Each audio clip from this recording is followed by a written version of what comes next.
In this video, I am going to explain in detail what exactly the Australian Health Practitioner Regulation Agency, also known as AHPRA, wants from you when they ask you to provide a specific format Curriculum Vitae, or CV.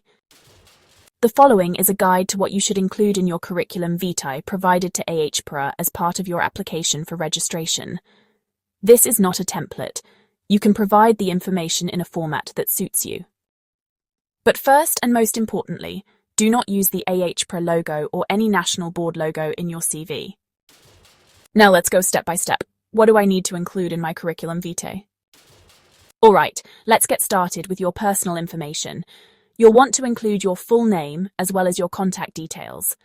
Moving on to qualifications, make sure to mention the education provider, the name of the qualification, and the year you graduated. Next, let's talk about any bridging program or qualifying examination you may have completed. Be sure to include the dates, the facility, the city and state, and your results. For clinical or procedural skills, please note whether each skill is competent and/or observed. Now let's go over your work practice or history. Include details for both your current and previous positions, such as the dates, like, for example, from the 30th of June 2021 to the 30th of June 2023. You'll also need to list your position titles, the facility name, its address, and contact details, including city, state, and country. Don't forget to describe your responsibilities and mention whether each role was full-time or part-time. If it was part-time, include how many hours you worked per week.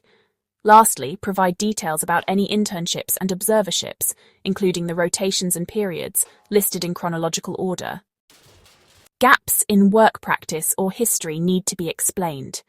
You must provide an explanation for any period after obtaining your qualifications where you have not practiced. For example, this could include time spent on study, travel, or family commitments.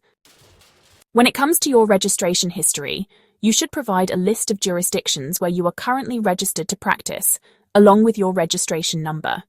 Also, include any jurisdictions where you were previously registered, with your registration number if you know it. And don't forget to mention any places where you have applied for registration, and your application is still under consideration.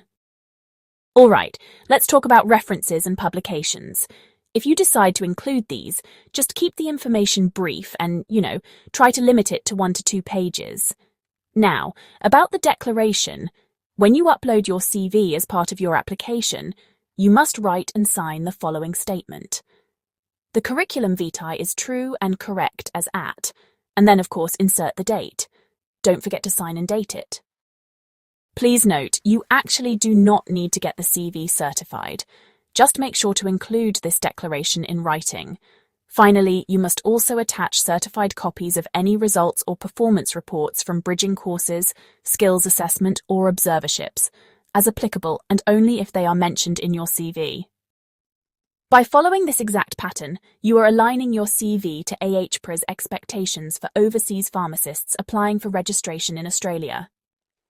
If you liked the video, please subscribe and share this with your friends.